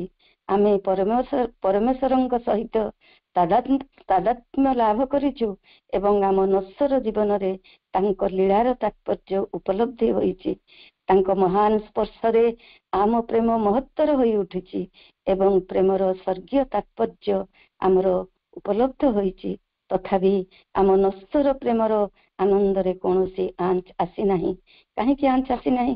ସ୍ୱର୍ଗୀୟ ସ୍ପର୍ଶ ପୃଥିବୀର ପରିପୂର୍ଣ୍ଣତା ଆଣିଦିଏ, କିନ୍ତୁ ପୃଥିବୀକୁ ନିରର୍ଥକ କରିଦିଏ ନାହିଁ। ତେଣୁ ବର୍ତ୍ତମାନ ଏଇଟା ଗୋଟେ ଗ୍ରେଟ୍ ଆଦେଶ ଭଳିଆ ଗୋଟେ ବଡ ଆମର ଗୋଟେ ବହୁତ ବଡ ଲାଇନ। ସ୍ୱର୍ଗୀୟ ସ୍ପର୍ଶ ପୃଥିବୀର ପରିପୂର୍ଣ୍ଣତା ଆଣିଦିଏ, କିନ୍ତୁ ପୃଥିବୀକୁ ନିରର୍ଥକ କରିଦିଏ ନାହିଁ। ଆଉ ଗୋଟେ କଥା ସେ କହୁଛନ୍ତି, ଆମ ଉଭୟଙ୍କ ଶରୀର ଶେଷ ପୂର୍ଣ୍ଣ ପରିଣତି ନିମିତ୍ତ ଆମ ଉଭୟଙ୍କ ସକାଶେ ପ୍ରୟୋଜନ। ଏଇଠି ସେ ଶରୀରର ପ୍ରୟୋଜନତା କହୁଛନ୍ତି। ସେଥିପାଇଁ ମୁଁ ଅବତାର, ଯୋଉ 2 ଜଣ ଅବତାର ରୂପରେ ଆସିଲେ, ଅବତାରୀ ରୂପରେ ମା, ଅବତାର ରୂପରେ ଶ୍ରୀ ଅରବିନ୍ଦ ଆସିଲେ, ମୁଁ ସେଥିପାଇଁ ସେଇଟା ପ୍ରଥମରୁ ଟିକେ ଇଣ୍ଟ୍ରୋଡକ୍ସନ ଦେଇଥିଲି। ଆମ ଉଭୟଙ୍କ ଶରୀର ଶେଷ ପୂର୍ଣ୍ଣ ପରିଣତି ନିମିତ୍ତ ଆମ ଉଭୟଙ୍କ ସକାଶେ ପ୍ରୟୋଜନ। ବର୍ତ୍ତମାନ ସୁଦ୍ଧା ଆମ ହୃଦୟରେ ସ୍ୱର୍ଗର ପ୍ରଚ୍ଛନ୍ନ ଛନ୍ଦ ସବୁ ପୂର୍ଣ୍ଣ ଛନ୍ଦାୟିତ ହୋଇ ଚାଲିଛି ଏବଂ ଆମ ମାନସୀ ହୃଦୟ ଆବେଗ ଉଚ୍ଛ୍ୱାସର ସ୍ପନ୍ଦିତ ହୋଇ ପରସ୍ପରଙ୍କର ନିକଟବର୍ତ୍ତୀ ହୋଇ ରହିଛି। ବର୍ତ୍ତମାନ ତାଙ୍କର ଯୋଉ ନିୟରନେସ୍, ଉଭୟ ଯୋଉ ପରସ୍ପର ପ୍ରତି ନିକଟବର୍ତ୍ତୀ ହେଉଛନ୍ତି, ତାକୁ ସାବିତ୍ରୀ ଏଇ ଭାବରେ ବର୍ଣ୍ଣନା କରୁଛନ୍ତି ଯେ ଆମ ହୃଦୟର ଯୋଉ ସ୍ୱର୍ଗର ପ୍ରଚ୍ଛନ୍ନ ଛନ୍ଦ ସବୁ ରହିଛି, ସେ ପୁନଃ ଛନ୍ଦାୟିତ ହୋଇ ଚାଲିଛି ଏବଂ ଆମର ଏହାର ଅର୍ଥ ହଉଛି ଆମର ଯୋଉ ଆବେଗ ପ୍ରବେଗ ରହିଛି, ଆବେଗ ପ୍ରବେଗର ଯୋଉ ଉଚ୍ଛ୍ୱାସ, ସେଇ ସ୍ୱର୍ଗୀୟ ଛନ୍ଦର ପ୍ରଚ୍ଛନ୍ନ ଛନ୍ଦ ସବୁ ତାକୁ ସ୍ପନ୍ଦିତ କରୁଛନ୍ତି। ବର୍ତ୍ତମାନ ମଧ୍ୟ ମୁଁ ସେଇ ନାରୀ, ଦିନେ ମୁଁ ଆସିଥିଲି ତମ ପାଖକୁ, ସେଇ ମଦ୍ର ନନ୍ଦିନୀ ସାବିତ୍ରୀ। ପୂର୍ବେ ମୁଁ ଯେପରି ଭାବେ ଆପଣଙ୍କର ହୋଇ ରହିଥିଲି, ବର୍ତ୍ତମାନ ମଧ୍ୟ ଆପଣଙ୍କର ସେହି ଚିନ୍ତା, ଆଶା ଓ ପ୍ରୟାସର ଅନ୍ତରଙ୍ଗ ସହଚରୀ ବର୍ଣ୍ଣନା କରୁଛନ୍ତି। ବର୍ତ୍ତମାନ ମୁଁ ଆପଣଙ୍କ ସକାଶେ ସକଳ ସୁଖଦ ବୈପରୀତ୍ୟ ସବୁକୁ ମେଳାଇ ଧରିବି। ଆମେ କମରେଡ ଯୋଉ ୱାର୍ଡ ଇଂରେଜୀରେ ଅଛି, ସେ କହୁଛନ୍ତି ମୁଁ ସବୁ ବିପରୀତ ଭିତରେ ମଧ୍ୟ ତମ ସହିତ ମୁଁ ରହିବି। ଆମ ଜୀବନର ସକଳ ମଧୁର ସମ୍ପର୍କ ସାର୍ଥକ ହୋଇଛି। ମୁଁ ହଉଛି ଆପଣଙ୍କର ସାମ୍ରାଜ୍ୟର ଯେପରି ଆପଣ ମୋର, ଏବଂ ମୁଁ ହଉଛି ଆପଣଙ୍କ କାମନାର ଅଧୀଶ୍ୱରୀ ଏବଂ ଦାସୀ, ଆପଣଙ୍କର ଚରଣାଶ୍ରୟୀ ଅଧିକାରିଣୀ, ଆପଣଙ୍କ ଆତ୍ମାର ସଙ୍ଗିନୀ, ଅଭାବର ଜନନୀ ଏବଂ ଆପଣ ହେଲେ ମୋର ସମଗ୍ର ବିଶ୍ୱ, ମୋର କାମ୍ୟ ଧରିତ୍ରୀ ଏବଂ ମୋ ଚିନ୍ତାର ବରେଣ୍ୟ ସ୍ୱର୍ଗ, ଏବଂ ଆପଣ ହଉଛନ୍ତି ମୋର ଆଭାସ ଜଗତ ତଥା ଆରାଧ୍ୟ ଦେବତା। ଏଠି ସେତେବେଳେ ସତ୍ୟବାନଙ୍କର ସମର୍ପଣର କିଛି କଥା ଆମେ ଦେଖୁଥିଲୁ, କିନ୍ତୁ ବର୍ତ୍ତମାନ ଅତି ସହଜ ସ୍ୱାଭାବିକ ଭାବରେ ସାବିତ୍ରୀ ବର୍ଣ୍ଣନା କରି ଚାଲିଛନ୍ତି ଯେ କିଭଳି ଭାବରେ ସବୁ ମୁହୂର୍ତ୍ତରେ ସେ ତାଙ୍କର ସାଥୀ, ତାଙ୍କର ଆତ୍ମାର ସଙ୍ଗିନୀ, ତା ସହିତ ସେ କହୁଛନ୍ତି ଆପଣଙ୍କର କାମନାର ଅଧୀଶ୍ୱରୀ। ଏଠି ମଧ୍ୟ କାମନାଟିକର ଅଧୀଶ୍ୱରୀଟିକୁ ଆମକୁ ବୁଝିବାକୁ ପଡିବ। ସେମାନଙ୍କର ଯେହେତୁ ରୂପାନ୍ତର ଘଟିଛି, ଏଇ ସାଧାରଣ ଜୀବନର ଯୋଉ ପ୍ରେମର କାହାଣୀ ଇଏ ନୁହଁ, ଇଏ ତ ଅତ୍ୟନ୍ତ ଆଧ୍ୟାତ୍ମ ପ୍ରେମର କାହାଣୀ। ତେଣୁ ସେଥିପାଇଁ ଶ୍ରୀ ଅରବିନ୍ଦ ଏଟା ଲେଖିଛନ୍ତି ଯେ କାମନାର ଅଧୀଶ୍ୱରୀ ଏବଂ ଦାସୀ, ସ୍ଲେଭ୍ ବୋଲି କହୁଛନ୍ତି। ଏଠି ମଧ୍ୟ ସମ୍ପୂର୍ଣ୍ଣ ଭାବରେ ସେ ଦେଇ ଦଉଛନ୍ତି ସତ୍ୟବାନଙ୍କୁ ତାଙ୍କ ନିକଟରେ। ଏକଥା କହି ସାରିଲା ପରେ ତାପରେ ଆଉ କଥା କହୁଛନ୍ତି ତଦାତ୍ମ୍ୟ ଭାବକୁ ସେ କେମିତି କହୁଛନ୍ତି। ଏହା ଏକ ତଦାତ୍ମ୍ୟ ଭାବର ଲକ୍ଷଣ। ଆପଣଙ୍କ ଦେହ ମୋର ଦେହର ପ୍ରତିରୂପ ଏବଂ ଆମ ଅଙ୍ଗାବଳୀ ଏକ ଅନ୍ୟର ପରିପୂରକ। ଆପଣଙ୍କ ହୃଦୟ ମୋର ପ୍ରତ୍ୟେକ ହୃଦୟ ସ୍ପନ୍ଦନ, ଆପଣଙ୍କର ହୃଦୟ ମୋର ପ୍ରତ୍ୟେକ ହୃଦସ୍ପନ୍ଦନର ଚାବି। ହେ ସତ୍ୟବାନ, ଏହା ହେଲା ମୁଁ ଆପଣଙ୍କ ସକାଶେ ଯାହା ଏବଂ ଆପଣ ମୋ ସକାଶେ ଯାହା। କେତେ ତଦାତ୍ମ୍ୟ ଭାବ ଆମେ ଏଠି ଲକ୍ଷ୍ୟ କରୁଛୁ। ଆମ ବୈବାହିକ ଜୀବନ ନୂତନ ଭାବେ ଆରମ୍ଭ ହୋଇଛି। କୌଣସି ସୁଖ ଏବଂ ନଶ୍ୱର ଆନନ୍ଦର ଗହନତା ନଷ୍ଟ ହୋଇନାହିଁ। ଆସ ଏଇ ନୂତନ ଜଗତ ଯାହା ସମଭାବେ ରହିଛି, ଏଠାରେ ଜୀବନ ଧାରଣ କରି ରହିବା, କାରଣ ତାହା ଆମର ପୂର୍ଣ୍ଣ ପ୍ରାପ୍ତ ହୋଇଛି। କିନ୍ତୁ ଆମେ ଜାଣିପାରିଲେ ଯେ ଏହା ଭଗବାନଙ୍କ ଲୀଳା କ୍ଷେତ୍ର ତଥା ସ୍ୱଧାମ। ସେହି ଭଗବାନ ପଶୁ, ପକ୍ଷୀ ଏବଂ ମଣିଷ ଭିତରେ ନିଜକୁ ଲୁଚାଇ ରଖିଛନ୍ତି, ଯଦ୍ୱାରା ପ୍ରେମ ଓ ଏକତ୍ୱର ଆଶ୍ରୟରେ ସେ ନିଜକୁ ନିଜେ ମଧୁର ଭାବରେ ପୁନଃପ୍ରାପ୍ତ ହେବେ। ତାଙ୍କ ସାନ୍ନିଧ୍ୟ ଜୀବନର ଛନ୍ଦରାଜିକୁ ବହନ କରି ନିଏ, ଯାହା ଦୁଃଖ ସତେ ପାରସ୍ପରିକ ସୁଖ ଖୋଜି ଚାଲେ। हे सत्यवान आमे पुनराय आविष्कार करिथिबा आम आत्मांक महान ज्योति उभय उभय को प्राप्त हेले। एटा होची वर्तमान सबु चाहि बड़ कथा जे से जो दीटी कथा एठी से कहउचंती तांकर प्रेमर जो अपूर्व प्रेमर कहानी सहित केमती तांकर तदात्म्य भाव सत्यवान सहित हेची एवं पृथ्वी कथा कहउचंती जो जगत रे वर्तमान से वास करिवा को जाउचंती से तांकर अरण्यर पन्य कुटीर रे से पन्य कुटीर रे से अवशिष्ट जीवन अतिबाहित करिवे। कालक्रमे ता परिवर्तित होबो किंतु ताकू ही कहवाकू जाइए से कहउचंती आम पृथ्वीर कथा कहउचंती। यह भगवान कर लीला क्षेत्र तथा सदाम यह भगवान कर लीला क्षेत्र तथा सदाम यही जगतटी होची भगवान कर सेही भगवान पशु पक्षी और मनीष भितर निजको लुचाई रखिचंती जद्वारा प्रेम और एकत्र आश्रय रे से निजको निजे मधुर भाव रे पूर्ण प्राप्त हेबे। तांको सानिध्य जीवनर छंदराजी को बहन करि निए जहाँ दुख सते पारस्परिक सुख खोजी चले। हे सत्यवान आमे पुनराय आविष्कार करिथिबा आम आत्मा को महान ज्योति रे उभय उभय को प्राप्त हेले। ए लाइन टी भारी इम्पोर्टेंट से माने परस्पर परस्पर को आविष्कार करूचंती तांको आत्मांकर महान ज्योति माध्यम रे। वर्तमान ए सब कथा सरिवा परे वर्तमान जीवे से माने सावित्री सत्यवान वर्तमान अपेक्षा दुहे दुहींकर ए जो कथोपकथन भितरे से मानकर प्रेमर जो चिरंतन ध्वजाटी को उड़े देइचंती आम सम्मुख रे एवं आगको से माने तांकर अपेक्षा करिथ्वा तां घर को फेरिबे। से माने जानि नाहंती वर्तमान से माने तांको खोजी खोजी तांकर पितामाता एवं तांकर राज्यर अन्य समस्त लोक आसकी तांको मध्य खोजुचंती जहाँ आमे जानू। तेणु या भितरे जो से पाखरे जो पट परिवर्तन हेची दिमत सेन कौन करछंती तांकर चक्षु फेरी पाइचंती एवं तांकर राज्य फेरी पाइचंती। तापरे तांकर वर्तमान से राजा हेई सारिचंती एवं सब चाहि बड़ कथा हला से जो राज्य फेरी पाइकी जंगल रे बास करिचंती से सबुर सबु परिवर्तन हेची एवं वर्तमान से जेहेतु संध्या आनत हो जाइए से खोजी खोजी खोजी खोजी आसिकी पहुंचीचंती खोजी खोजी आसुचंती। तार वर्णना बहुत सुंदर वर्णना हेची ताको ता वर्तमान कही हबनी। तेणु वर्तमान आमे जिबा एवं जेतेबेले से आसिकी पहुंचीचंती तांकर यार विशेषत्व होची तांको मां को विषय रे भी सत्यवान को मां को विषय रे भी कवि बहुत सुंदर लिखिचंती। पिता को विषय तो अन्यन्य किंतु मां कर जो संतान प्रति जो स्नेह जो ममता जेहेतु मां कौन करे गर्भरे धारण करके रखि थाए गोटे पिला को ता शरीर सहित से 10 मास गर्भरे धारण करे। तेणु मां रो ममता टिको से खूब चमत्कार भाव रे वर्णना करिसंते ताको तुम जिबार समय हबो नै।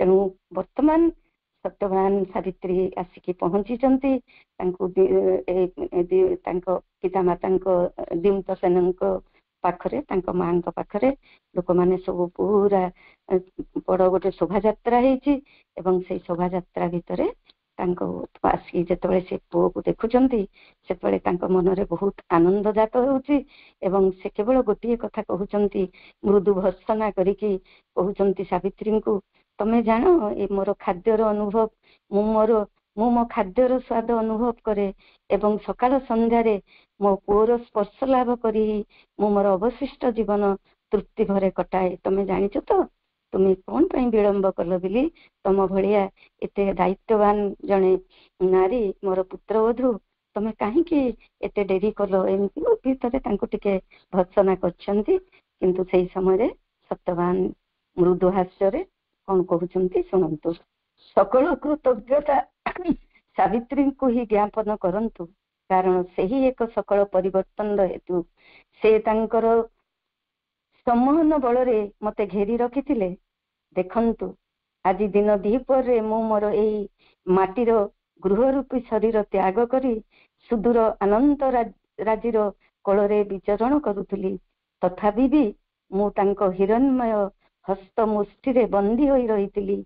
ପୁଣି ଫେରି ମୁଁ ଆପଣଙ୍କର କ୍ଷୁଦ୍ର ପାହାଡ଼ଟି ଯାହାକୁ ଆପଣ ସବୁଜ ପୃଥିବୀ ବୋଲି କହନ୍ତି ତାହା ଉପରେ ଭ୍ରମଣ କରୁଛି ଏବଂ ଆପଣଙ୍କର ଏହି କ୍ଷଣସ୍ଥାୟୀ ସୂର୍ଯ୍ୟଙ୍କର ମୁହୂର୍ତ୍ତାବଳୀ ମଧ୍ୟରେ ମନୁଷ୍ୟମାନଙ୍କ ବ୍ୟସ୍ତ କର୍ମମୁଖର ଜୀବନ ଧାରା ମଧ୍ୟରେ ଆନନ୍ଦରେ ଜୀବନ ଧାରଣ କରି ରହିଛି। ତେଣୁ ପିତାଙ୍କୁ ସେ ସୂଚେଇ ଦେଉଛନ୍ତି ଏସବୁ ଯୋଉ କାରଣ ଯେତେବେଳେ ସେ ତାଙ୍କୁ ବର୍ଣ୍ଣନା କରୁଛନ୍ତି ସେ ବିନୟ ହେଇକି କହୁଛନ୍ତି ଧୀମନ୍ତ ସେନକୁ ତାଙ୍କ ପିତାଙ୍କୁ ସତ୍ୟବାନ ସକଳ କୃତଜ୍ଞତା ସାବିତ୍ରୀକୁ ହିଁ ଜ୍ଞାପନ କର ଏବଂ ତାର କାରଣ ମଧ୍ୟ ମୁଁ ଯାହା ପଢିଲି ତାକୁ ହିଁ କରୁଛନ୍ତି। ବର୍ତ୍ତମାନ ଏହି ସାନ୍ଧ୍ୟ ଗଦୁଳିର ଅନ୍ଧକାରରେ ଏକ ଉଜ୍ଜଳମୟ ଦୀପ୍ତି ଖେଳାଇ ପୃଥିବୀର ନା ସ୍ୱର୍ଗର ଏକ ଅପରୂପ ଜ୍ୟୋତିର୍ମୟୀ ସତ୍ୟବାନଙ୍କ ନିକଟରେ ଦଣ୍ଡାୟମାନ ହୋଇ ରହିଛନ୍ତି। ସେ ସମୟରେ ସେ ଦେଖୁଛନ୍ତି ବର୍ଣ୍ଣନା କରୁଛନ୍ତି କବି ଏକ ସାନ୍ଧ୍ୟ ଗଧୂଳିର ଅନ୍ଧକାରରେ ଏକ ଉଜ୍ଜଳମୟ ଦୀପ୍ତି ଖେଳାଇ ପୃଥିବୀ ନା ସ୍ୱର୍ଗର ଏକ ଅପରୂପ ଜ୍ୟୋତିର୍ମୟୀ ସତ୍ୟବାନଙ୍କ ନିକଟରେ ଦଣ୍ଡାୟମାନ ହୋଇ ରହିଛନ୍ତି। ସେ ଯଦି ହୋଇଥାନ୍ତି ସେହି ନାରୀ ଯାହାର ନାମ ଜଗତ ଶୁଣି ଆସିଛି ତେବେ ଯେକୌଣସି ନବୀନ ସୁଖମୟ ପରିବର୍ତ୍ତନରେ ଅଧିକ ବିସ୍ମିତ ହେବାର କୌଣସି କାରଣ ନାହିଁ। ଏଠି ଟିକେ ଆଉ ଟିକେ ମୁଁ ଆଗରୁ ଟିକେ ପଢୁଛି ଯେତେବେଳେ ଏ ସତ୍ୟବାନ ମନେ କରୁଛନ୍ତି ଏଇଟା ଟିକେ ଛିନ୍ନ ହେଇଯିବ ସେଥିପାଇଁ ମୁଁ ତାକୁ ଯୋଡୁଛି। ତାପରେ ସକଳ ବିସ୍ମୟ ଚକିତ ନୟନରେ ସେହି ରକ୍ତିମ ସ୍ପର୍ଶ କପଳ ଧାରିଣୀ ବିନମ୍ର ନୟନୀ ପ୍ରିୟ ସମ୍ଭ୍ରାନ୍ତ ଶିଶୁଟି ସାତଟା ମାନେ ସାବିତ୍ରୀ ଠିଆ ହୋଇଥିବା ସ୍ଥାନ ଅଭିମୁଖେ ଦୃଷ୍ଟି ଫେରାଇଲେ ଏବଂ ଏକ ସର୍ବସମ୍ମତକାରୀ ଭାବନା ସକଳ ହୃଦୟଙ୍କୁ ଦ୍ରବୀଭୂତ କଲା।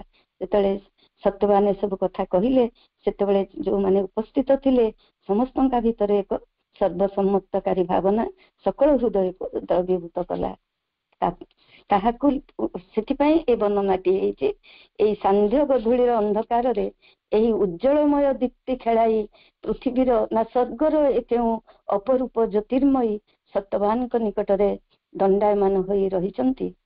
ସେ ଯଦି ହୋଇଥାନ୍ତି ସେହି ନାରୀ ଯାହାର ନାମ ଜଗତ ଶୁଣି ଆସିଛି ତେବେ ଯେକୌଣସି ନବୀନ ସୁଖମୟ ପରିବର୍ତ୍ତନରେ ଅଧିକ ବିସ୍ମିତ ହେବାର କୌଣସି କାରଣ ନାହିଁ। କାରଣ ସୁଖର ପ୍ରତ୍ୟେକ ସହଜ ସରଳ ଔଲୌକିକତା ତାଙ୍କ ଅଦ୍ଭୁତ ରୂପାନ୍ତରକାରିଣୀ ପ୍ରେମମୟ ଅନ୍ତରରେ ଏକ ଜାଦୁ ଶକ୍ତି। ଏଇଟା ହିଁ ତାର ହଉଛି ଜିଷ୍ଟ ଯେ ଏଇ ଯଦି ନବୀନ ସୁଖମୟ ହ୍ୟାପି ଚେଞ୍ଜ ଏ ନ୍ୟୁ ହ୍ୟାପି ଚେଞ୍ଜ ଅଧିକ ବିସ୍ମିତ ହେବାର କିଛି ନାହିଁ ବୋଲି କହୁଛନ୍ତି। ଏଇଟା କବି କହୁଛନ୍ତି କାହିଁକି ନା ସୁଖର ପ୍ରତ୍ୟେକ ସହଜ ସରଳ ଔଲୌକିକତା ପ୍ରତ୍ୟେକ ସହଜ ସରଳ ଔଲୌକିକତା ତାଙ୍କ ଅଦ୍ଭୁତ ରୂପାନ୍ତରକାରିଣୀ ପ୍ରେମମୟ ଅନ୍ତରର ଏକ ଜାଦୁ ଶକ୍ତି। ତାପରେ ଏସବୁ କଥା ହେଲା ପରେ ଏ ସମୟରେ ଜଣେ ପୁରୋହିତ ବା ଋଷି ପ୍ରତିମ ବ୍ୟକ୍ତି ଋଷି ମାନଙ୍କର ଭୂମି ସିଏ ତେଣୁ ସେମାନେ ବି ଆସିଛନ୍ତି ରଜାଙ୍କ ସହିତ ସମସ୍ତେ ଆଙ୍କୁ ଖୋଜିବା ପାଇଁ ଆସିଛନ୍ତି। ତେଣୁ ଜଣେ ଋଷି ପ୍ରତିମ ପୁରୋହିତ କହୁଛନ୍ତି ହେ ମାନବୀ ଆତ୍ମା ତୁମେ କେଉଁ ଆଲୋକ କେଉଁ ଶକ୍ତି ପ୍ରୟୋଗ କରି ଆଜି ଏହି ଦିନର କ୍ଷିପ୍ର ଚମତ୍କାରିତା ସିଦ୍ଧ କରି ଆମ ମନୁଷ୍ୟ ସମାଜ ସକାଶେ ଏକ ସୁଖମୟ ନବଯୁଗର ଦିଗନ୍ତ ଉନ୍ମୋଚିତ କରିଦେଲ। ଏଠି ଏ କଥା କହି ସାରିଲା ପରେ ସାବିତ୍ରୀ କଣ କରୁଛନ୍ତି ଏ କଥା ଶୁଣି ସାରିଲା ପରେ ସେ କଣ କରୁଛନ୍ତି ନା ତାଙ୍କର ଆଖିକୁ ଟିକେ ଉପରକୁ ଉନ୍ମିଳିତ କରି ଉଦ୍ଧାୟିତ ଅମର ବସ୍ତୁ ରାଜିକୁ ଦେଖିପାରୁଥିବା ଉଦ୍ଧାୟିତ କରିକି ସମସ୍ତ ସବୁ ଦିବ୍ୟ ବସ୍ତୁ ରାଜିଙ୍କୁ ଦେଖିପାରୁଥିଲେ ଏବଂ ତାଙ୍କ ଦୃଷ୍ଟିରେ କଣ କଲେ ନା ମାନୁଷୀ ପୁଲକିତ ଚିତ୍ତରେ ଆନନ୍ଦ ଉପଭୋଗ ସକାଶେ ମାନୁଷୀ ରୂପାବଳୀକୁ ଦେଖିନେଲା। ସେମାନେ ସକଳ ଜୀବର ଜୀବନ ସାବିତ୍ରୀଙ୍କର ଅଙ୍ଗ ବିଶେଷ ହେବା ଲାଗି ତାଙ୍କଠାରୁ ଗଭୀରତର ଶିଶୁ ସୁଲଭ ମାତୃତ୍ୱ କାମନା କଲେ। ଏଠି କହିବାର ଏଇଠି ଅର୍ଥ ହଉଛି ଯେ ସାବିତ୍ରୀ ଯେତେବେଳେ ଏଇ କଥା କହିଲେ ଋଷି ଜଣକ ସେତେବେଳେ ସେ ଦେଖୁଛନ୍ତି ତାଙ୍କର ପୁର ଦୃଷ୍ଟିରେ ବା ତାଙ୍କ ଭିଜନରେ ଦେଖୁଛନ୍ତି ବହୁ ମନୁଷ୍ୟର ରୂପ ଯୋଉମାନେ କି ସମସ୍ତେ ଚାହୁଁଛନ୍ତି ସାବିତ୍ରୀଙ୍କର ଅଙ୍ଗ ବିଶେଷ ହେବା ଲାଗି ତାଙ୍କଠାରୁ ଗଭୀରତର ଶିଶୁ ସୁଲଭ ମାତୃତ୍ୱ କାମନା କଲେ। ସେମାନେ ମାତୃତ୍ୱ କାମନା କରୁଛନ୍ତି। ତାପରେ ତାଙ୍କ ଚକ୍ଷୁପତା ନିମିଳିତ ହୋଇ ଆଲୋକକୁ ସେ ଗୋଟେ ଆଲୋକଟା ଉଠି ଯାଇଥିଲା। ସେ ଆଲୋକରେ ସେ ଦେଖିଥିଲେ, ତାଙ୍କ ନୟନ ଯୁଗଳରେ ଯୋଉ ସେ ଭିଜନଟି ଦେଖିଲେ, ସେତେବେଳକୁ ସେଥିରେ ଆଲୋକ ଥିଲା। କିନ୍ତୁ ବର୍ତ୍ତମାନ ସେ କଣ କଲେ, ଆଖିପତାକୁ ତଳକୁ କରିକି ଆଲୋକକୁ ଧୀରେ ଧୀରେ ଆଲୋକଟି ଅନ୍ତର୍ନିହିତ ହେଇଗଲା ଏବଂ ସେ ଧୀର କଣ୍ଠରେ ଉତ୍ତର ଦେଲେ, ହେ ମୁନି, ପ୍ରେମର ଅନୁଭୂତି ଏବଂ ଏକାତ୍ମତା ଲାଭ କରିବା ହିଁ ପୂର୍ଣ୍ଣ ଜୀବନ ଏବଂ ମୋ ହୃଦୟରେ ଏହି ଯେ ସାର୍ଥକତା ପ୍ରତି ମୋର ପ୍ରତୀତି ଜାଗ୍ରତ ହୋଇଛି ଏବଂ ଏହା ହିଁ ଆମ ଦିବ୍ୟ ରୂପାନ୍ତରର ଯାଦୁମନ୍ତ୍ର। ଏହା ହିଁ ପୂର୍ଣ୍ଣ ସତ୍ୟ ଯାହା ମୁଁ ଜାଣେ, ଅଥବା ଏହା ହିଁ ଜୀବନରେ ଜୀବନ୍ତ କରି କରିବା ମୋ ସାଧନା ଓ ସିଦ୍ଧି। ଏଠି ଇଂରେଜୀ ଟିକେ ପଢିଦିଏ।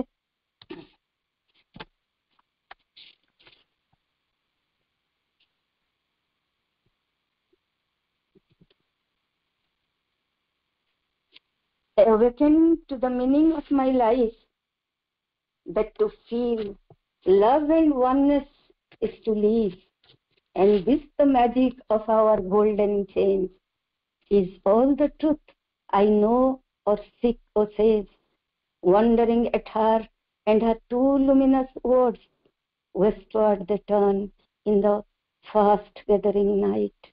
ତେଣୁ ଏଇଟି ହଉଛି ଆଜିର ସାରାଂଶ, ଯୋଉଟା କି ଆମ ବଞ୍ଚିବା ପାଇଁ ଆମର ଯୋଉ ଆମ ଭିତରେ ଯୋଉ ଏ ଯୋଉ ଦିବ୍ୟ ପ୍ରେମ ରହିଛି ଏବଂ ଯୋଉ ଦିବ୍ୟ ଏକତ୍ୱର ଭାବ ରହିଛି, ପ୍ରେମରୁ ଏକତ୍ୱ ଭାବ ସୃଷ୍ଟି ହୁଏ। ତେଣୁ ସେଇ ଯୋଉ ଭାବଟି ରହିଛି, ସେଇ ଭାବଟିକୁ ଆମ ଭିତରେ ତାକୁ ଯେତେ ଆମେ ତାକୁ ଅନୁଭବ କରିବା, ତାକୁ ଆମର ଜୀବନରେ ପ୍ରୟୋଗ କରିବା, ସେତେ ଆମର ଜୀବନ ଏଇ ଯୋଉ ଲଭ୍ ଆଉ ୱାନନେସ୍ ର ସ୍ୱାଦଟି ଅନୁଭବ କରିବ। ଏବଂ ଏଇ କଥାଟି ଯେତେବେଳେ ସେ କହୁଛନ୍ତି, ସେତେବେଳେ ଆମକୁ ଏତିକି ବୁଝିବାକୁ ପଡିବ ଯେ ଇଏ ତ ସାବିତ୍ରୀଙ୍କର କାହାଣୀ। ସିଏ ତ ମାନୁଷୀ ଅବତାରରେ ଆସିଥିଲେ, ସେ ମାନୁଷୀ ରୂପରେ, ମାନବୀ ରୂପରେ ପୃଥିବୀକୁ ଆସିଥିଲେ। ତାଙ୍କ ଭିତରେ ସେଇ ଡିଭାଇନ୍ ଲଭ୍ ର ପରିପ୍ରକାଶ ହେଇଛି। Because divine love is the severe. ସେଇ ତାଙ୍କର ସେଇ ଦିବ୍ୟ ପ୍ରେମ ବଳରେ ହିଁ ସିଏ ସତ୍ୟବାନର ସିମ୍ବଲିକ ରିପ୍ରେଜେଣ୍ଟେସନ କଣ, ତାଙ୍କର ସିମ୍ବଲିକ ଅର୍ଥଟା ହଉଛି ସିଏ ପ୍ରକୃତରେ ସେ ସତ୍ୟକୁ ଧାରଣ କରିଛନ୍ତି, କିନ୍ତୁ ଅଜ୍ଞାନତା ଭିତରେ ପଡି ରହିଛନ୍ତି, ତାଙ୍କୁ ସେ ଉଦ୍ଧାର କରିଛନ୍ତି। ତେଣୁ ଏଇ ଦିବ୍ୟ ପ୍ରେମ ଭିତରୁ ୱାନନେସ୍ ର ସୃଷ୍ଟି ହେଇଛି। ତେଣୁ ବର୍ତ୍ତମାନ କଥା ହଉଛି, ଏ ତ ଆମକୁ ବହୁତ ଆନନ୍ଦ ଦଉଛି, ବହୁତ ହି ଦଉଛି। ଯେତେବେଳେ ଏଇ ଜିନିଷଟି ମୁଁ ପ୍ରସ୍ତୁତ କରୁଥିଲି, ଗଭୀର ଆନନ୍ଦରେ ମୋର ହୃଦୟ ପୁରି ଉଠୁଥିଲା। ମାନେ ମୁଁ ବର୍ଣ୍ଣନା କରିପାରିବିନି ହାଉ ଆଇ ଫେଲ୍ଟ, କିନ୍ତୁ ମୁଁ ତ ତାକୁ ବର୍ଣ୍ଣନା ଇଂରେଜୀ ଆଉ ଏ ସହିତ ବର୍ଣ୍ଣନା କରିବାର ସମୟ ମୋର ହେଇପାରିଲାନି। କିନ୍ତୁ କଥା ହେଲା ଯେ ଆମ ଜୀବନରେ ଆମେ କେମିତି ତାକୁ ପ୍ରୟୋଗ କରିବା। ଆମ ଜୀବନରେ କଣ ଅଛି, ଆମର ମନ, ପ୍ରାଣ, ଶରୀର, ଚେତନାରେ ତ ଏସବୁ କିଛି ନାହିଁ। ମନର ଚେତନାରେ ଆମର ପ୍ରେମ ତ ଆମେ ଦେଖୁଛୁ କିଭଳି ଉଦ୍ଭ୍ରାନ୍ତ ପ୍ରେମ। ଆଜିକାଲି ଲୋକ ବହୁତ ବୁଦ୍ଧିର ବିକାଶ ହେଇଯାଇଛି ଏବଂ ବୁଦ୍ଧିର ବିକାଶରେ ମ୍ୟାରେଜଟି ବର୍ତ୍ତମାନ ଲିଭ୍ ଇନ୍ ରିଲେସନସିପରେ ଆରମ୍ଭ ହେଇଛି। ତାହେଲେ ଆମେ କଣ କରିପାରିବା? ଆମ ଭିତରେ କଣ ଅଛି ଯାହାକୁ ଆମେ ୟାକୁ ଆମ ଭିତରୁ ବାହାର କରିପାରିବା? ତେଣୁ ଆମ ଭିତରେ ରହିଛି ଆମର ଚୈତ୍ୟ ସତ୍ତା, ଯୋଉଟା କି ଭଗବାନଙ୍କର ସେଇ ଚୈତ୍ୟ ସତ୍ତା ହିଁ ଜାଗ୍ରତ କରିବା ବର୍ତ୍ତମାନ ଆମ ସାଧନାର ମୂଳ ଲକ୍ଷ୍ୟ। ଆମେ ଏତେ ସାବିତ୍ରୀ ପଢୁଛୁ, ପାଠଚକ୍ର କରୁଛୁ, ଯାହା କରୁଛୁ, ଆମର ଅସଲ ମୂଳ ଲକ୍ଷ୍ୟଟି ହଉଛି how to awaken our psychic and establish ତାକୁ ଆମ ଭିତରେ ପ୍ରତିଷ୍ଠା କରିବା, ତା ପ୍ରତି ସଚେତ ହବା। ତାର ଯୋଉ କୋମଳ କଣ୍ଠ ରହିଛି, ସେ ତ ଫାଇନ୍ ଜେଣ୍ଟଲମ୍ୟାନ ବୋଲି ମା କହନ୍ତି। ମନ, ପ୍ରାଣ, ଶରୀରର ଯୋଉ ଅଜ୍ଞାନ ଚେତନା ଯେତେବେଳେ ସେ ଟିକେ କଥା କହିବାକୁ ଚାହିଁବେ, ତାକୁ ପଛକୁ ପେଲି ଦିଅନ୍ତି। ତେଣୁ ସେଇ ଦୃଷ୍ଟିରୁ ଆମକୁ ଆମର ସାଇକିକଟିକୁ, ଆମର ଚୈତ୍ୟ ସତ୍ତାଟିକୁ ଆମ ଭିତରୁ ଆମକୁ ଆବିଷ୍କାର କରିବାକୁ ପଡିବ। ଆପଣ ମାନେ ନିଶ୍ଚୟ କରୁଥିବେ, ଏଟା ନିଃସନ୍ଦେହ ଭାବରେ ମୁଁ କହୁଛି। କିନ୍ତୁ ଯେହେତୁ ଏଇ ପ୍ରେମର କଥା ଆମେ କହିଲୁ, ଯେ ଏଇ ପ୍ରେମ, ଦିବ୍ୟ ପ୍ରେମ ବଳରେ ସବୁ କିଛି ହେଇଗଲା କାମ, ପ୍ରକୃତିର ସମସ୍ତ ବିଧାନକୁ ଭାଙ୍ଗିଦେଲା। ସେଥିପାଇଁ ସେ କହୁଛନ୍ତି ଯେ ଯୋଉ ନେଚର୍ସର ଡୁମ୍ shall be changed by the lone spirit's power ବୋଲି ଯେତେବେଳେ ଅଶ୍ୱପତିଙ୍କ ଏଇ ଯୋଗରେ ଆମେ ପଢୁଛୁ, କେବଳ ସେଇ ଆତ୍ମାର ଇଏ ରହିଛି, ସେ ଶକ୍ତି ରହିଛି। ଏବଂ ଚୈତ୍ୟ ସତ୍ତା ହଉଛନ୍ତି आम भीतर एपरी एक अंश जहाँ सीधा भगवत चेतना द्वारा प्रभावित। चैत्य जगत है एक सामंजस्यर जगत, सेठारे सबुकिछि आलोकरू आलोक और विकासरू अधिक विकास दिग को अग्रसर हुए। मनीष भीतर चतुर्थ परिसर बा जो 4th डायमेंशन मनीष भितर यही केवल अमर, तेणु दिने एहारी माध्यम पृथ्वी रे अमरत्वर अभिव्यक्ति हो पारिबो। तेणु एठी होछि मेन कथा। आज जो आमे जदि एठी को भाबिबा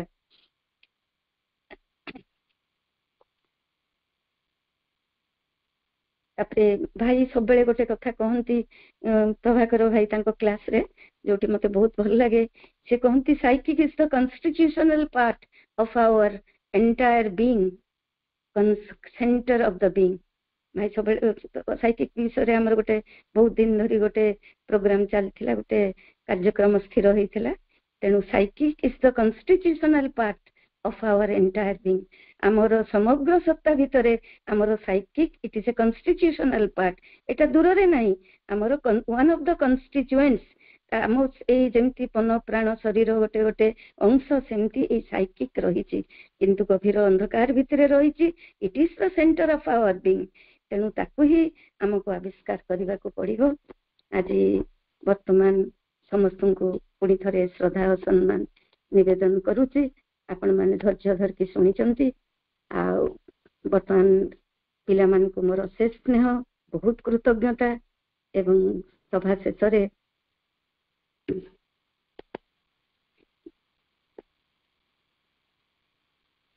दिव्य जननी मां चरण कमल रे एवं प्रभु श्री चरण रे कृतज्ञता भरा हृदय रे पाद स्पर्श करुछि एवं मंतव्य शेष करुछि। Vande Mataram.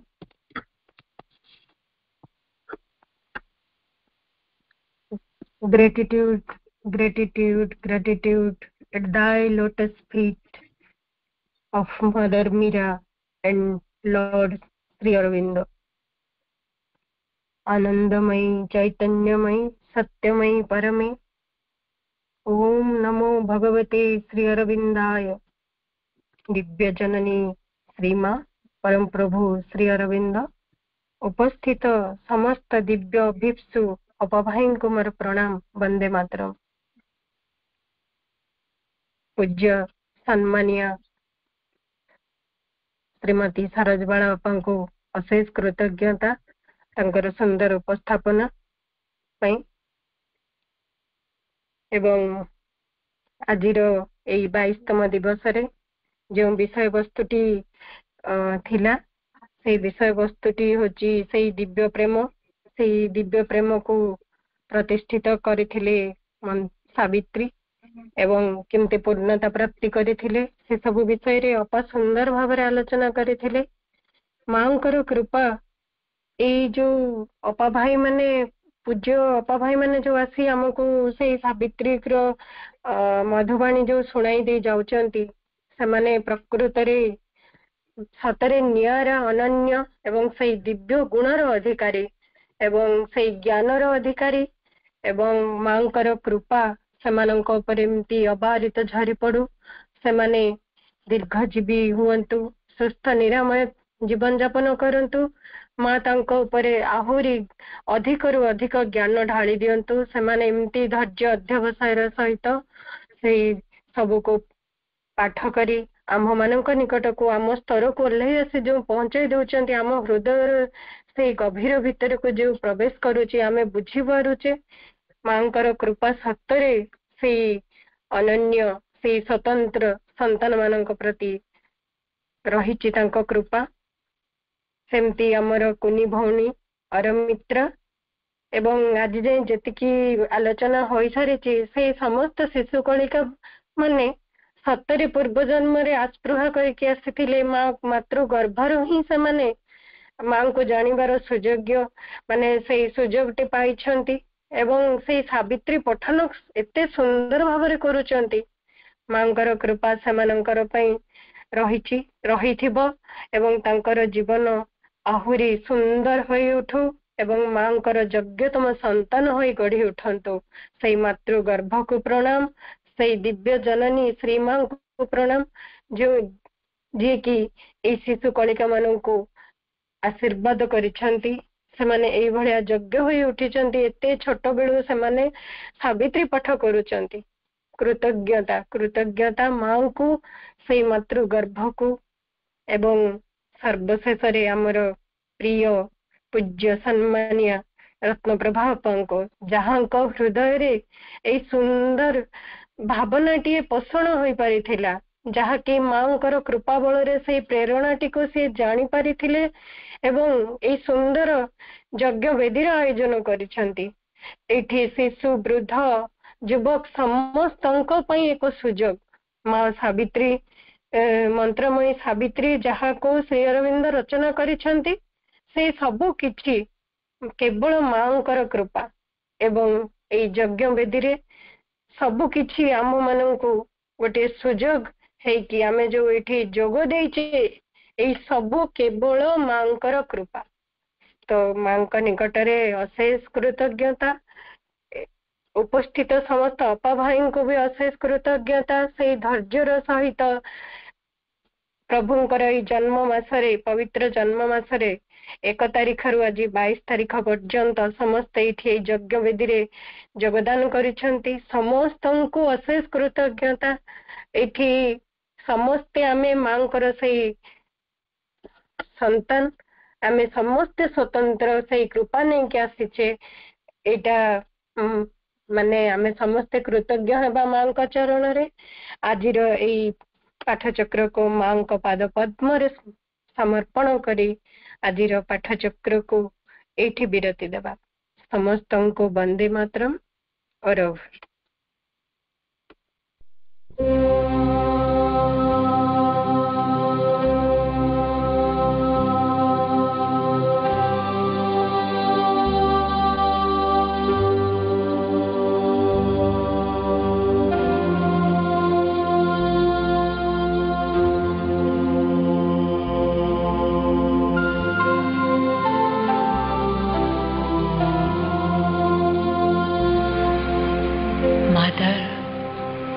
Be with me now and always. Envelop me with your presence. Raise and purify me with your touch. Inhabit me with your living image.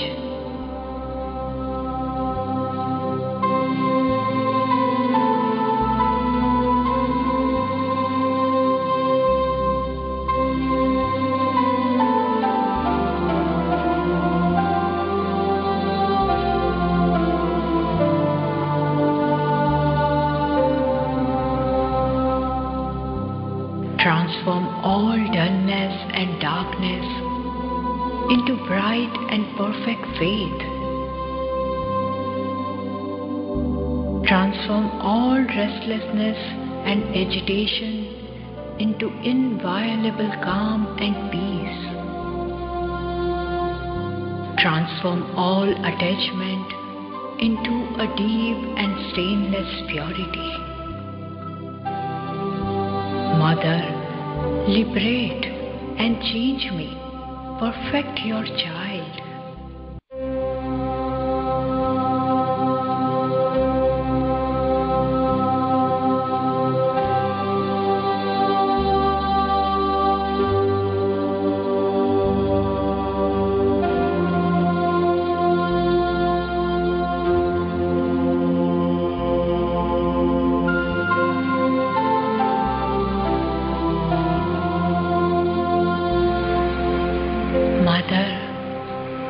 Be with me now and always. Envelop me with your presence. Raise and purify me with your touch. Inhabit me with your living image.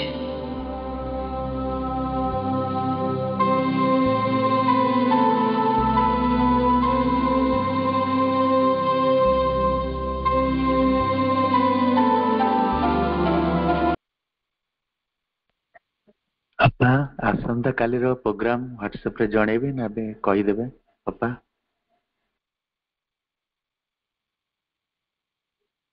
ଆସନ୍ତା କାଲି କରିବି।